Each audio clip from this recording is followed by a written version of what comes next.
भारतीय फिल्म निर्माताओं की आदत है भारत के कल्चर को बैड लाइट में रिप्रेजेंट करने की। लेकिन कुछ फिल्म मेकर्स हैं जिनका इंटेंशन बुरा नहीं होता, पर उनकी श्रद्धा इन कहानियों में नहीं है, ये इनकी रिसर्च में ही झलकता है।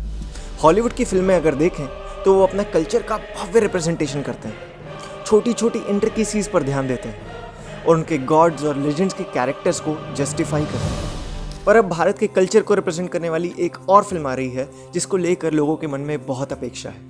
कल की 2898 AD जो बनी है भगवान विष्णु के अंतिम अवतार के ऊपर। तो क्या ये मूवी हमारे शास्त्रों में वर्णित फैक्ट्स का एक्यूरेट रिप्रेजेंटेशन करती है, या फिर हमेशा की तरह एक एंटी हिंदू नैरेटिव में इसे फिट करने की कोशिश की गई? ये सब समझने के लिए मैं आज ही मूवी को देखकर आया हूँ 3D में। तो कल्कि को अगर एक्यूरेटली जज करना है तो उसके पहले ये समझना होगा कि हमारे शास्त्रों के अकॉर्डिंग कल्कि की कहानी क्या है। पुराणों और बौद्ध ग्रंथों दोनों में ही कल्कि के अवतार का वर्णन है। भगवत पुराण में व्यक्त ये कथा कुछ ऐसी है कि सन 3139 BC में जब महाभारत का युद्ध भी खत्म हो चुका था और श्री कृष्ण अपना कार्य संपूर्ण करके वापस वैकुंठ जा चुके थे, तब जन्म हुआ था कली का। उस समय पांडवों ने राज्य अभिमन्यु के पुत्र राजा परीक्षित को सौंप दिया था।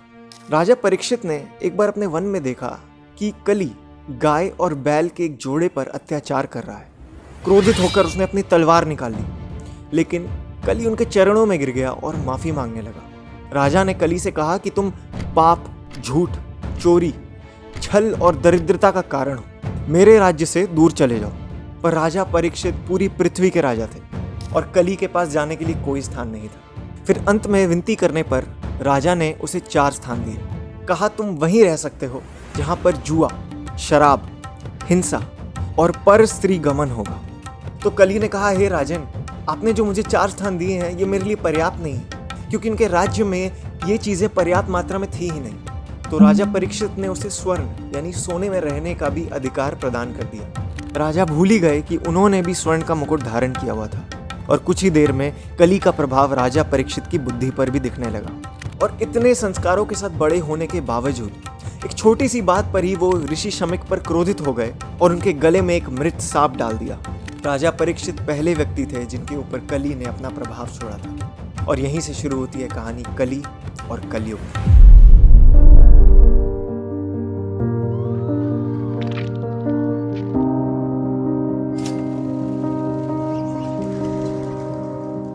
कई पुराणों में मनुष्य और समाज की स्थिति कलयुग में कैसी होगी ये क्लियरली मेंशन्ड है।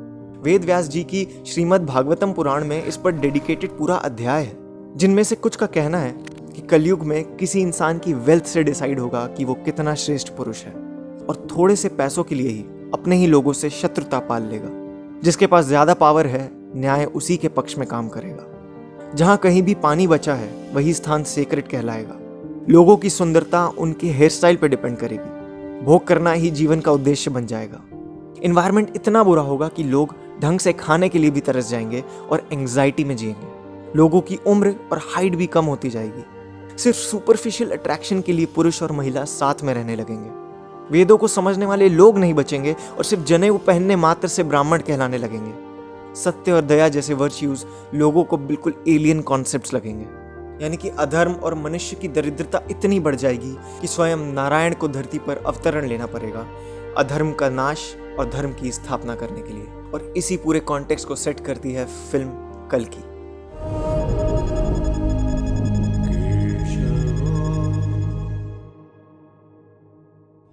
इस फिल्म में 2898 AD यानी कि आज से लगभग 850 साल बाद की काशी का बहुत विविड इमेजिनेशन किया गया है। साइंस फिक्शन और कल्चरल रिप्रेजेंटेशन को कंबाइन करने का बहुत अच्छा प्रयास है। जहाँ काशी की गलियां तो हैं, लेकिन वहाँ पर मंदिर और देवताओं की मूर्ति बहुत ही दरिद्र स्थिति में। पूजा पाठ का कोई नामो निशान नहीं दिखता और माँ गंगा भी पूरी तरह सूख चुकी है। इनफैक्ट एक सीन में एक बूढ़े व्यक्ति के पास एक मूर्ति होती है जिसका उसे खुद नाम भी याद नहीं होता। ये दर्शाता है कि लोग भगवान को पूरी तरह से भूल चुके होंगे, जिसका पुराणों में भी वर्णन है। एक तरफ ये काशी जहाँ ना स्वच्छ जल है ना स्वच्छ वायु, वहीं दूसरी तरफ एक कॉम्प्लेक्स है जहाँ पर रिसोर्सेज की कोई कमी नहीं है। सुप्रीम यास्किन जो इस मूवी का विलन है, उसके बनाए इस कॉम्प्लेक्स में अमीर लोग लैविश लाइफस्टाइल जीते हैं। बस कमी है तो फर्टाइल वुमेन की, जिसका पुराणों में कोई वर्णन नहीं है। लेकिन आज भी अगर हम अपने अराउंड देखें तो खराब लाइफस्टाइल के कारण फर्टिलिटी घटती जा रही है। तो इमेजिन करना शायद गलत नहीं होगा कि कलयुग के एंड तक फर्टिलिटी बिल्कुल रेयर हो चुकी होगी। तो फिल्म में इस कॉम्प्लेक्स में फर्टाइल वुमेन को आर्टिफिशियली इम्प्रेग्नेट किया जाता है और दीपिका पादुकोण, जिसके कैरेक्टर का नाम इस फिल्म में सम 80 है, वो भी उन महिलाओं में से एक होती है। ये सम 80 नाम भी शास्त्रों में मेंशन सुमति से मिलता है।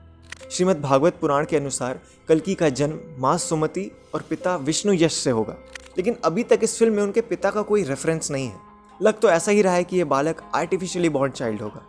वैसे तो इस फिल्म के सारे एस्पेक्ट्स बहुत ही लॉजिकल दिखाए गए हैं, लेकिन एक सीन जब सुमति इस वेल गार्डेड कॉम्प्लेक्स से एस्केप कर जाती हैं, इस सीन में श्री कृष्ण के जन्म के समय हुए डिवाइन इंटरवेंशंस की झलक दिखती है और इसी के बाद सप्त चिरंजीवी में से एक अश्वत्थामा की ग्रैंड एंट्री होती है। अमिताभ बच्चन ने जैसे इस कैरेक्टर को प्ले किया है, उसकी वजह से इस फिल्म का सबसे इंपॉर्टेंट पार्ट लगता है। अश्वत्थामा के पोर्ट्रेयल में राइटर और डायरेक्टर नाग अश्विन की बहुत अच्छी रिसर्च झलकती है। उनका कद 8 फीट होता है, जो कलयुग के अंत में जन्मे बाकी लोगों से बहुत विशाल दिखाया गया है।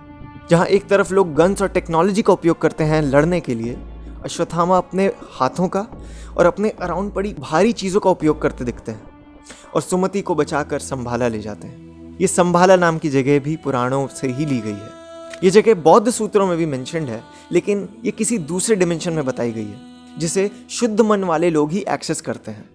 पर हिंदू ग्रंथों के हिसाब से ये जगह पृथ्वी पर ही है और आज के उत्तर प्रदेश, हिमाचल प्रदेश या उड़ीसा में स्थित है। फिल्म में यहाँ के लोग अभी भी धर्म से जुड़े दिखाई देते हैं।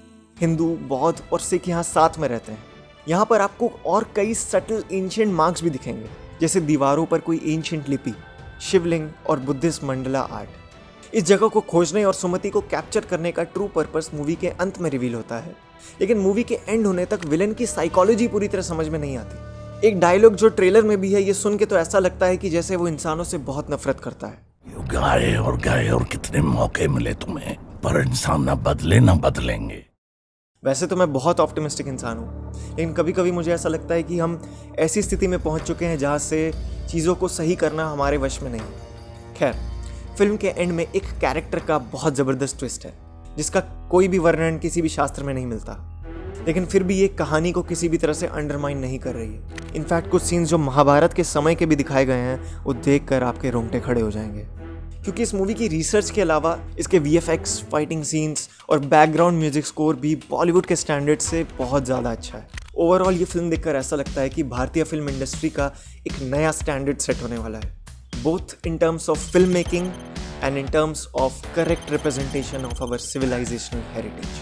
अगर आपने भी ये मूवी देख ली है और आपने भी कुछ ऐसी और चीज़ें नोटिस की होंगी फिल्म में, तो ज़रूर कमेंट्स में बताइए। जय सिया राम।